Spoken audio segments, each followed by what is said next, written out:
don't play dumb. You know exactly what you did. Delete the post right now. My ex-husband, Tom, finally seems to have realized about my revenge. I created a video to reply for my ex-husband's video, which is named as "The Useless Wife Messed Up My Lunch, so I'm throwing it away again today." And I tagged this under my video named as "Will the lunch be thrown away by my ex-husband again today? The very tasty lunch, which was made by my mother-in-law." My name is Lauren. I have been married for 1 year to my husband, Tom. I had no doubt that we were still newlyweds and would enjoy our days together as a husband and wife. But unfortunately, the reality is cruel. About 6 months into our marriage, my husband's work suddenly became very busy, and so I spent more and more time at home alone. I also have a job and work at a company. It is very possible for office workers like my husband and I to suddenly become very busy, and that is why I could not notice my husband's strange attitude and actions at all. In addition, since my husband started working very hard, my mother-in-law, Susan, started coming to our house unannounced more often, and I was just busy dealing with her. I would usually come home around 7 p.m., and as I got home from work, Susan's unannounced visits would begin again like a daily routine. The doorbell would ring. I look at my watch and see that it is 7:15 p.m. I have a feeling that she must have been waiting for me somewhere. "You came home late again today, didn't you?" We live a bit far from my office, so it's inevitable that I get home around this time. Is Tom working late again today? Yes, he has been doing overtime for some time now. So it's just you and I once again, huh? Well, Susan, if you want to see your son, Tom, how about you coming over on the weekend from now on? I didn't say I didn't want to be alone with you. Yes, but I have told you every time you come here to please contact me in advance if you're coming over. I also have a lot to prepare for when you come here. Oh, that's fine. I don't want you to just prepare for me in particular. Besides, I have to make sure that Tom eats something nutritious. I made it again today, so please make sure Tom eats it, okay? I understand. My mother-in-law is a reliable mother who raised my husband and my brother-in-law all by herself, so I respect her for that. However, I think she may be over-interfering. I am married after all, and I don't think that I'm bad at cooking. Susan would come over to our house twice a week and leaves a lot of dishes she has cooked. Well, she doesn't charge us for the ingredients, and the food tastes really good. And my mother-in-law is making my share of the food too. Even though I was feeling a little uneasy about it, I decided to think that she was worried about her son. I'm home. I looked at the clock and saw that it was around 11 p.m. Welcome home. Have you eaten? I've eaten. I'm going to take a shower and go to bed. Okay, good night.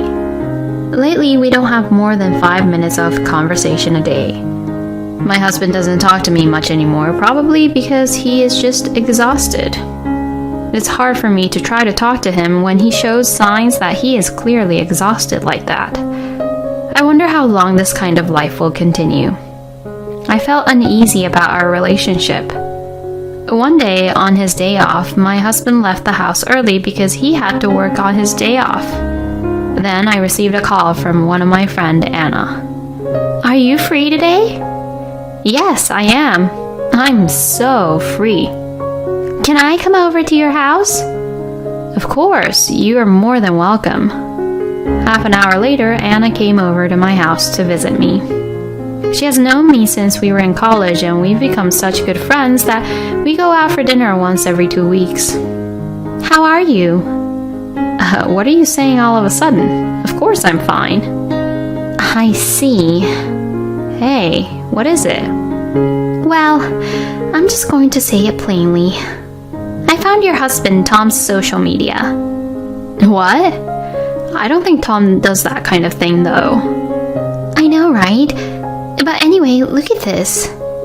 Anna then showed me the screen of her phone. And when she played back the video, I saw a lunchbox, which looked really familiar to me. I also recognized the watch which was shown through the man's suit. But once I saw the title of the video, I completely turned pale.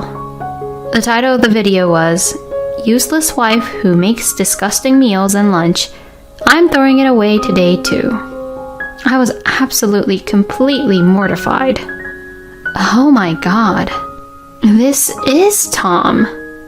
Right? This is going pretty viral, you know. Are you serious? Oh yeah, you're right. It looks like Tom has a lot of followers.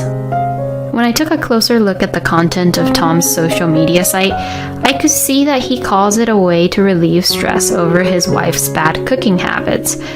And he goes into great detail about the contents of his lunch and showing how he actually trashes the lunches right into the trash. And isn't Tom coming home late these days? Excuse me? Well, yes, for the past 6 months or so. He has been busy all of a sudden. Well, he's probably not working overtime. I think he's having an affair. What? It's this person, you know. She's commenting on his videos frequently. I checked the woman's account. Then there are a bunch of posts about them eating the same food at the same time. After seeing that, I knew that Tom surely was cheating on me. How did you find out? Well, it's my job, you know. Oh yeah, that's right. Anna happens to be in the web marketing department and does a lot of market research. She was searching for posts that had recently been going viral and increasing views on videos, and happened to come across my husband's social networking site. I thanked Anna about her information and headed to a private investigator's office. When I showed the video of my husband's social media to the owner of the investigator's office, he said, "Your husband needs to be sanctioned." I signed a contract with the investigator on the same day. A week later, I received the investigation result, and I confirmed with them that the social media belonged to my husband and that he was cheating on me. I had no choice but to divorce him. When he threw away the lunch, that's just unbelievable. But that alone was not enough to blame my husband for our marriage. Now that I have the result, I can play the perfect game against him. From there, I spent the next 2 weeks preparing for the divorce in various ways. Then, on the day of the first match between my husband, he ended up coming home early. The reason why for this is because I had earnestly told him that I had something important to discuss with him. My husband must have probably felt guilty about something.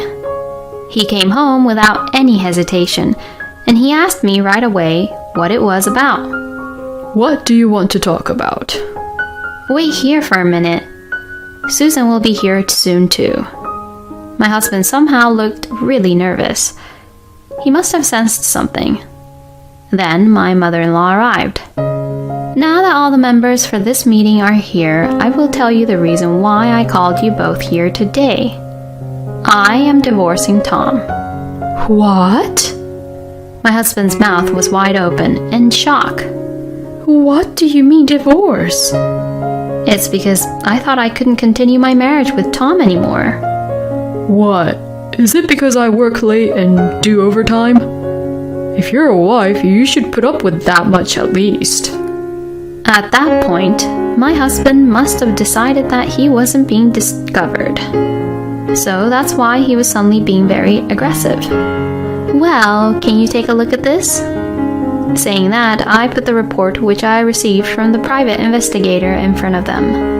At that moment, my husband, perhaps in a hurry, snatched the report away. What the hell is this? Did you hire somebody to research about me? That's right. I told you. I was working overtime, didn't I? Overtime, huh?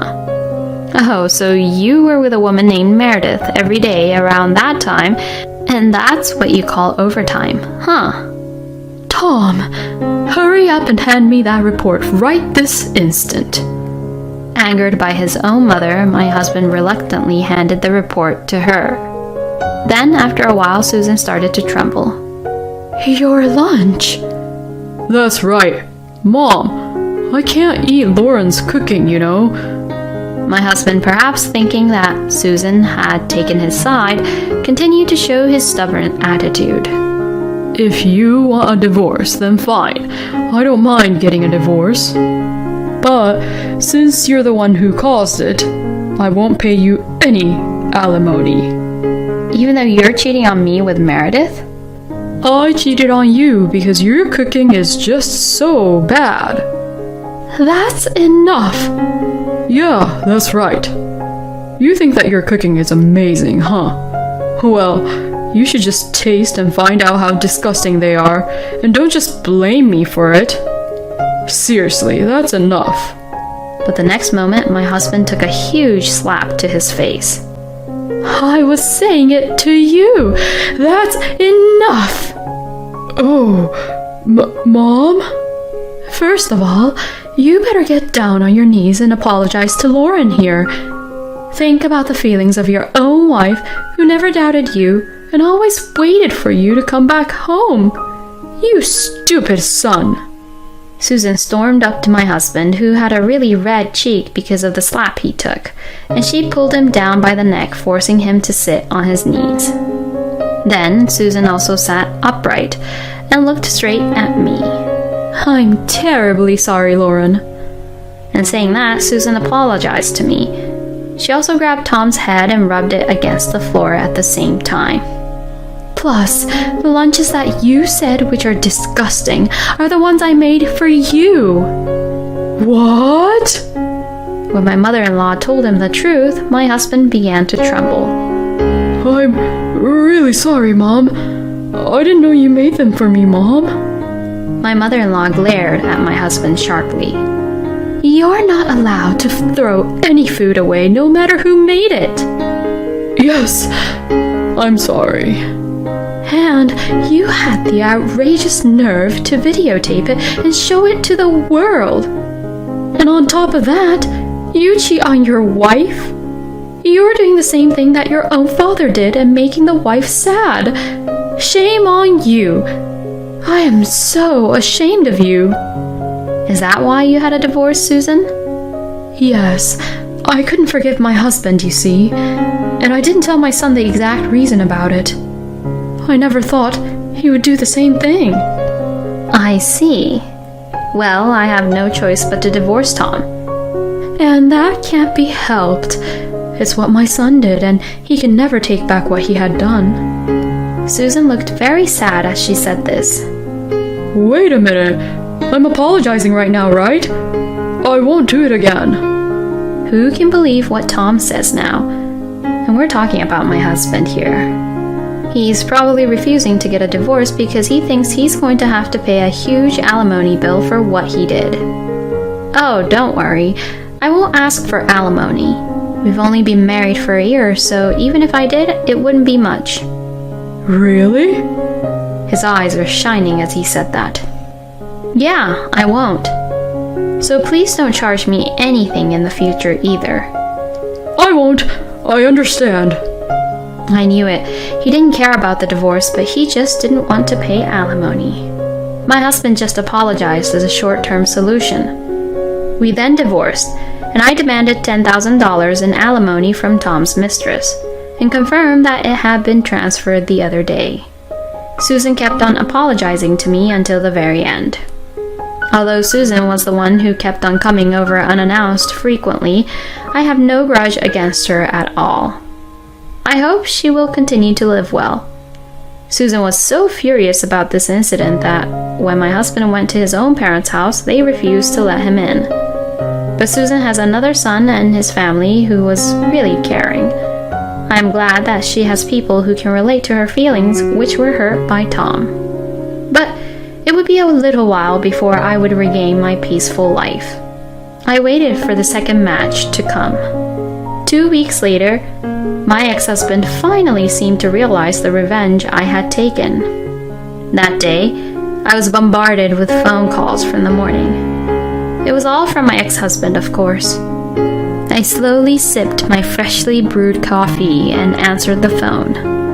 Hey, you've got to be kidding me. Can't you even tell the difference between what's right and wrong? What are you talking about? Oh, don't play dumb. You know exactly what you did. Delete the post right now. Otherwise, I'll charge you with compensation. My ex-husband Tom finally seems to have realized about my revenge. I created a video to reply for my ex-husband's video, which is named as "The Useless Wife Messed Up My Lunch, so I'm throwing it away again today." And I tagged this under my video named as "Will the lunch be thrown away by my husband again today? The very tasty lunch which was made by my mother-in-law." In that video, the lunch that Susan made for Tom was neatly being packed into his lunchbox for the morning. Then, not knowing about this, Tom posts a video of the exact same lunch, only he was being terrible about it and expressing how disgusted he was by it, and how he threw them away, in one long video. We live in this day and age. It is easy for people who use the internet to tie the two videos together. My video attracted voices defending me, while my ex-husband's video was harshly criticized. It got so viral that my ex-husband deleted all of his videos, but it was already too late. The archives are probably still all over the place. And just as I had planned, my ex-husband was fired from the company.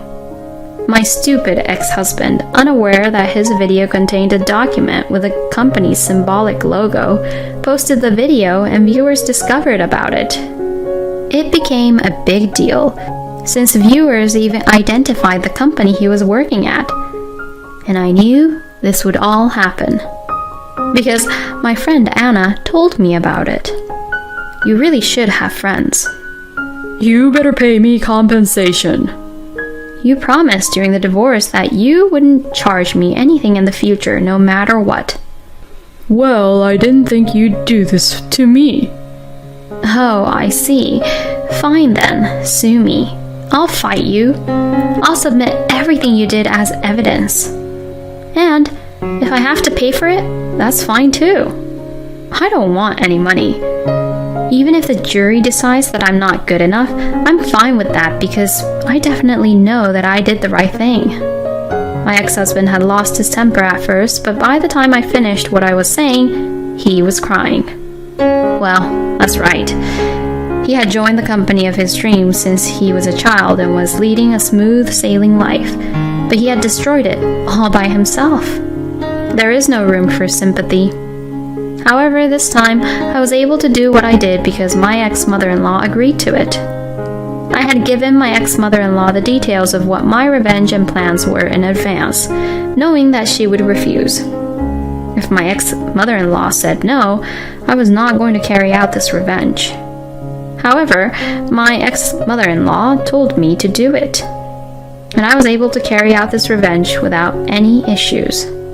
Moreover, from being criticized by the lunch incident, Tom was even exposed to the public that he had cheated on me, and even the person with whom he had cheated on had been identified, and she also received severe criticism and bullying from the internet.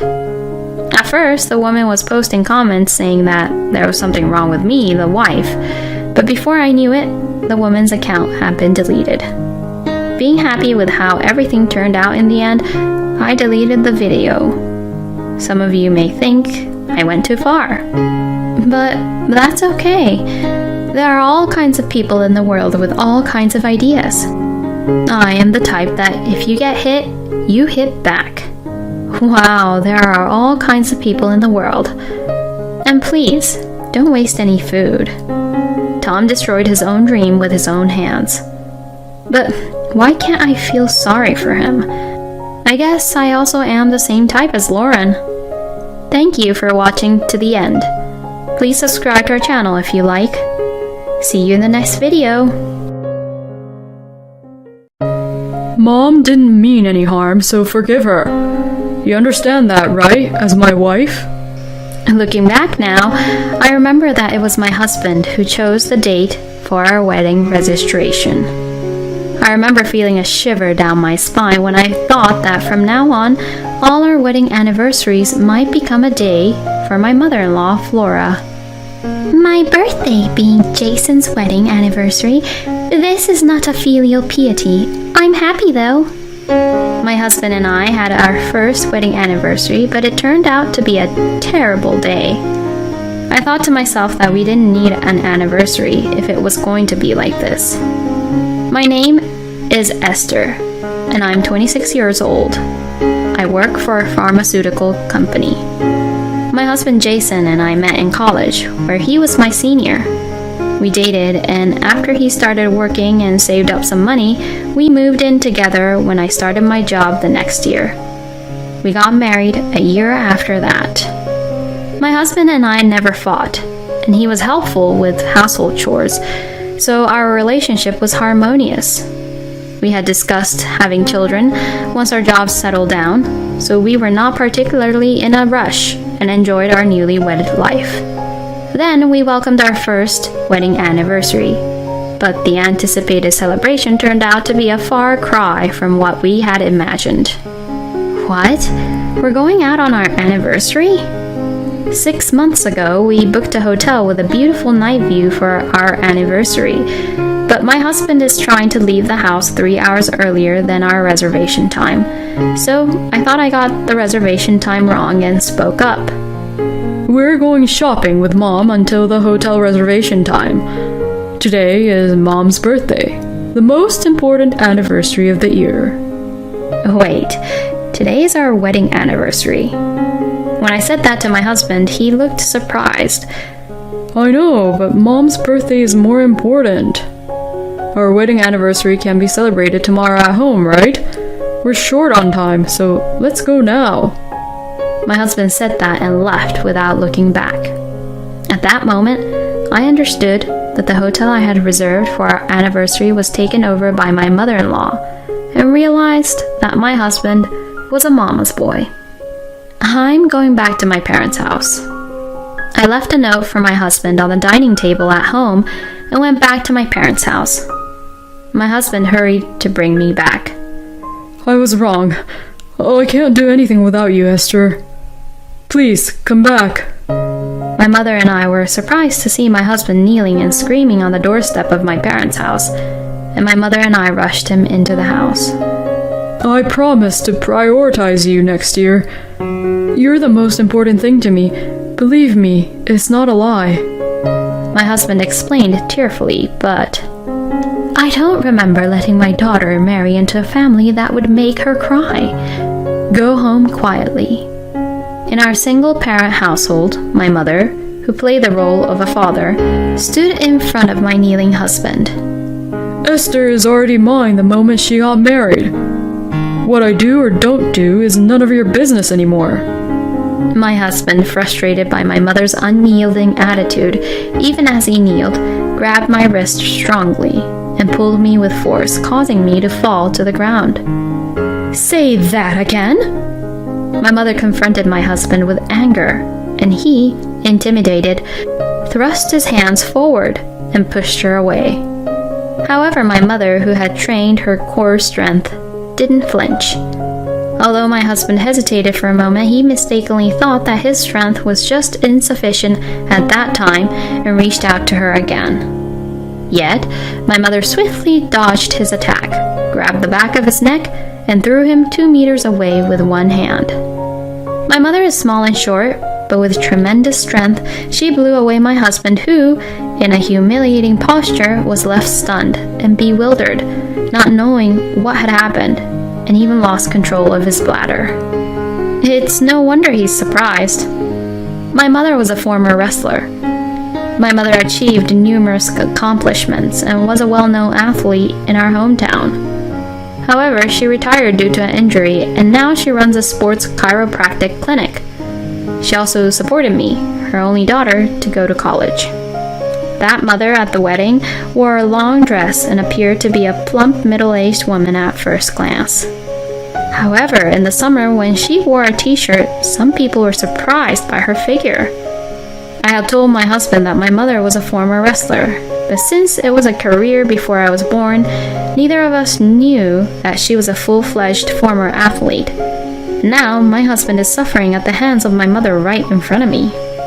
My husband knelt again while crying and promised not to do anything violent or make me cry again, and my mother made him write a pledge. When I calmed down, I thought that he wasn't cheating or a gambler, and if I was the most important bride, I would try to believe in him again and return to the apartment. After that, we continued to live a peaceful life, and we were able to save a little money, so my husband and I discussed whether to buy a house or have a baby, among other things. However, a completely different future awaited us than that plan. It all started when my father-in-law suddenly passed away, and unexpectedly, the idea of living together with my mother-in-law came up. While I was at work, I received a call from my mother-in-law saying that my father-in-law had collapsed, and she needed me to come to the hospital immediately. I left work early and rushed to the hospital, but unfortunately, my father-in-law had already passed away. My mother-in-law was sitting next to him, looking crestfallen. When my husband saw my exhausted mother-in-law, he knelt down to me. I can't leave my elderly mother alone, so please let her move in with me.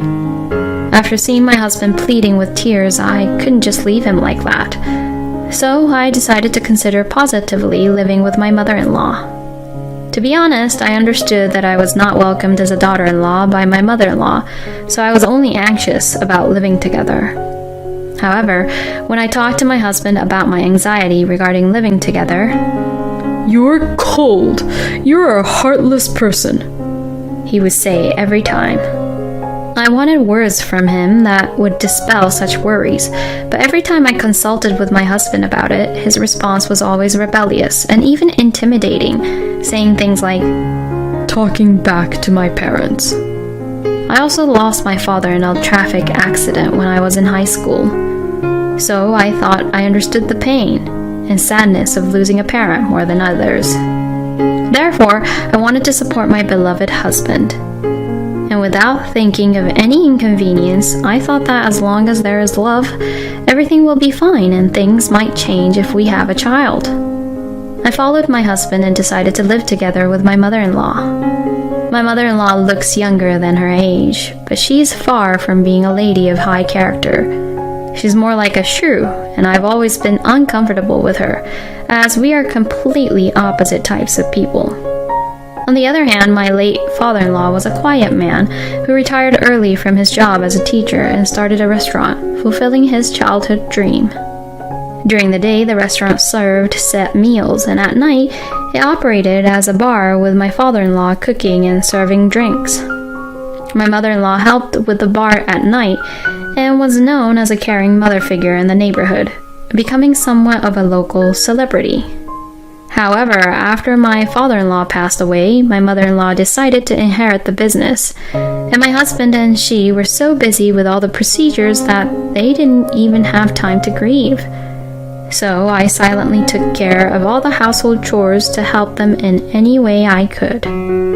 Although they were both grieving initially, their behavior started to change once my father-in-law's life insurance money was deposited. What is this? Why do you keep serving such salty food? What will you do if I collapse from high blood pressure? If I become bedridden, you'll have to take care of me. And I'll make you work hard, so be prepared. Yes, here we go again. Though I thought that, I kept eating without saying a word, my expression unchanged. If I eat this meal, will I become as fat as you, Esther? If I get fat like you, I won't be able to walk around town. It would be embarrassing. As for the husband sitting next to me, I can see his shoulders trembling, so he must be suppressing laughter without making a sound. As for the mother-in-law sitting in front of my husband, she seems satisfied after making a sarcastic comment towards me. She's smirking while adding hot water from the pot into the soup cup. Furthermore, the two of them have started to eat out or order delivery for lunch instead of touching the meals I prepare while I'm at work during the day. Well, if they're not going to eat, it's not a waste of ingredients, and if I don't have to cook, it saves me some effort too. If you don't need to eat, just say so. When I said that, my husband replied, "It's your fault that the food tastes bad." he started making ridiculous accusations. Furthermore, my mother-in-law's constant nagging towards me doesn't stop, so I sought my husband's advice to make it stop. What kind of person are you to say mean things to my aging mother, who doesn't have much time left? He completely disregards my words. It seems like my husband, now without a father, feels the pressure as the only son and thinks he has to step up.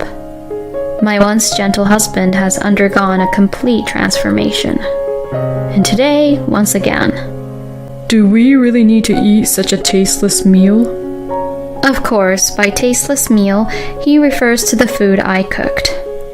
Both my husband and mother-in-law, as soon as they had a significant amount of money, started treating me like a housekeeper or servant. Just when I thought things couldn't get worse, now my husband has quit his job without consulting me, and I'm truly troubled by it. When I ask why he quit his job, trying to understand the reasons, Because I don't have to worry about retirement. that's all he said, completely ignoring anything else I had to say. As for my mother-in-law, she has been engaging in behaviors completely unsuitable for her, such as inviting luxury car dealers to our home despite not even having a driver's license, or going around looking at real estate for condominium investments. I've been worried that they might do something reckless or irresponsible, and they would make excuses, using my late father-in-law's grief as a justification for not working and increasing their frequency of going out to drink during the day. If I were to voice my complaints about their late-night outings, All I have left is my mother. I want to take my mother, who has a shorter time left than us, to various places. As someone who grew up with only one parent, you should understand my feelings, right? and he would make excuses, appealing to emotions, and I started to feel like it was pointless no matter what I said. Furthermore, my mother-in-law, who had never been exposed outside entertainment before, started indulging in excessive spending, which only got worse over time. As a result, I decided to completely separate our finances as a couple and began preparing to leave this house. As I let their selfish behavior go for a few months, before I knew it, our wedding anniversary was approaching. We can celebrate our wedding anniversary together this year, right? Of course, I didn't have any expectations, but just to be sure, I asked my husband. Oh, I forgot we were married. I mistook you for a housekeeper. He laughed, and my mother-in-law, who overheard the conversation, also laughed along. Your anniversary has no value whatsoever. They both laughed together. At that moment, I felt it was hopeless, and I made up my mind to end it all. Flora, You're always so beautiful. On Flora's birthday, I would like to organize a grand celebration with all my heart. Would you entrust me with the preparations for a party? In terms of space, we have the bar that you inherited from your father, and we can invite the neighbors to make it a fantastic party. When I expressed my desire to celebrate my mother-in-law's birthday in an extravagant way, she became pleased and said, yes, I am a character loved by everyone. If we're going to do it, let's do it grandly. Make sure it doesn't turn into a tacky party. I'm counting on you. She added, and with those words she entrusted the birthday party to me. I couldn't stop laughing when I imagined that day, which was both our wedding anniversary and my mother-in-law's birthday. I had been entrusted with the keys to the bar, which would serve as the venue, and I spent several days decorating the room. Even my mother-in-law, who occasionally came to check on the progress, seemed satisfied with the outcome. Once all these people join the party, they should understand just how cherished I am by my family, she said with a smirk. Seeing my mother-in-law in that state, I couldn't help but smirk as well. Our wedding anniversary turned into my mother-in-law's birthday celebration. The weather was perfect, and rumors spread that there would be free food and drinks. As a result, the bar became lively, reminiscent of the days when my father-in-law was alive. The birthday song played in the bar, and my mother-in-law looked delighted. Considering that the venue was a bar and the lighting felt dim, And as the night grew late, I decided to switch on the ambient lighting. What? As the room started to become slightly brighter, small screams could be heard throughout the bar, which served as the venue. And then the scene inside the venue turned into something truly horrifying. Bugs! Yes, I had arranged for the venue to be filled with bugs for this special occasion. From the perspective of someone who dislikes insects, it would be nothing short of a scene from hell. I work in a department of the pharmaceutical company where we research insect repellents and medications effective against insects. Every day we engage in research and development to determine which insects can be targeted and which medications are effective against them. I borrowed eggs from the company's laboratory, raised them carefully myself, and timed their emergence for this day. I raised them with great care, ensuring their successful emergence. As someone who sees insects every day and sometimes even nurtures them, the bugs flying around the room now appeared to be my adorable children, celebrating their birth. From the chaotic scene that ensued, the customers began fleeing one after another, leaving only me, my mother-in-law, and my husband behind. With heavy breathing, my mother-in-law Flora asked me, "What are those disgusting bugs?" "Isn't it because you neglected to clean and left it unattended for so long that the bugs appeared?" I informed her. The bugs I brought from the lab were specifically programmed for research purposes and unable to reproduce through mating. They were intentionally designed to have short lifespans, so after about a week they would naturally die off. However, my mother-in-law, overwhelmed by the disgust and the fact that her own birthday party had been ruined, was shocked and collapsed. What have you done? Concerned about his collapsed mother, my husband yelled at me, and I responded, "I don't know anything. It's because you neglected the important shop that my father-in-law left behind.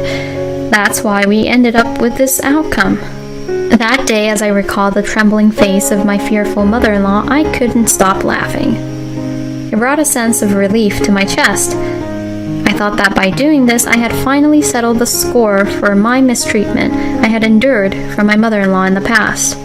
However, little did I know that there was still more to come. The next day, my mother-in-law, instead of simply cleaning up the infested bar, came up with the idea of burning it down entirely. My mother-in-law couldn't forget the benefits of the insurance money she received when her husband passed away, so she came up with the idea that if the bar burned down, she could get rid of the pests, and also collect the fire insurance money, killing two birds with one stone. And so, in the middle of the night, she went to the bar and spread gasoline around. However, before she set fire to the house, a witness became suspicious of a middle-aged woman spreading something in the middle of the night and contacted the police. The police rushed to the scene and arrested my mother-in-law before she could set fire to the house. She was arrested for attempted arson rather than arson, and given her malicious intent to obtain insurance money, she was sentenced to imprisonment. I met my mother-in-law only once after she was arrested, and at that moment I said sarcastically to my mother-in-law, "Didn't you know that insurance won't cover it if you set fire to something?" My mother-in-law's face at that time was a look of bitter regret, and finally my heart felt clear. And for me, there was still revenge to be had against my husband. Even though my own mother had been through something like this, my husband didn't seem to care at all, and was lying on the living room sofa relaxing. So I spoke up. "Do you remember the contents of the agreement we wrote at my parents' house before? Since you couldn't keep your end of the deal, let's get divorced, and of course, I will be seeking compensation." I said that and handed my husband the divorce papers. He eagerly filled them out and signed them as if he had been waiting for this. Fortunately, we did not have any children, so there was no need for a custody battle. We didn't have much to divide, so after deducting the lawyer fees, I received a small amount of damages that left me slightly better off. With that, the divorce was finalized without much trouble. Actually, I had hired a detective and found out that my husband had been cheating on me with another woman for quite some time. I had gathered various evidence to gain an advantage in the divorce, but without checking the contents of the certified mail, my ex-husband quickly paid the lump sum for the compensation that we had proposed. Thinking that this would finally bring an end to my painful married life, I was determined to start my second life. And then I went back to my mother's house, who had supported me in the background all along, and lived with her again, taking it easy. And one day, about half a year after the divorce, the phone at my mother's house rang. It's me, Jason.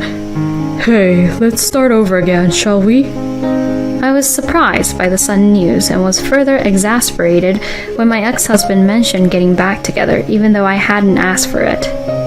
Then he started talking about what happened after we got divorced. It turned out that he had been cheating on me with multiple women, starting a little before our divorce, and one of them happened to be the daughter of a certain company's president. He thought that if he married the woman, he would be the next president of the company.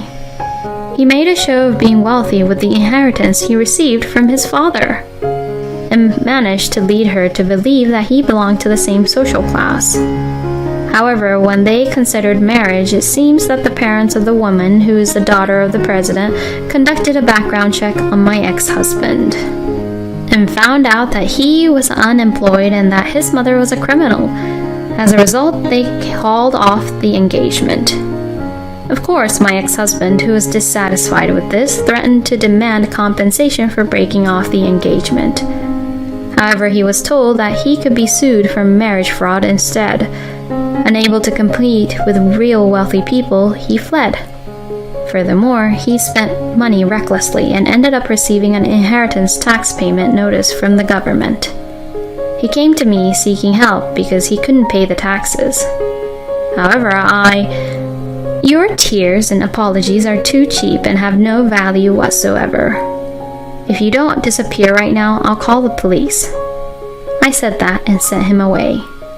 If he sells the remaining land and buildings, he should be able to come up with the money, and it's no longer my concern. I also obtained testimony of his infidelity during our marriage from my ex-husband, and I'm getting ready to claim compensation from the president's daughter or whoever she is. So, I'm going to be busy again. I'm not expecting a lot of money, but if I receive some unexpected income, I plan to go on a trip with my mother.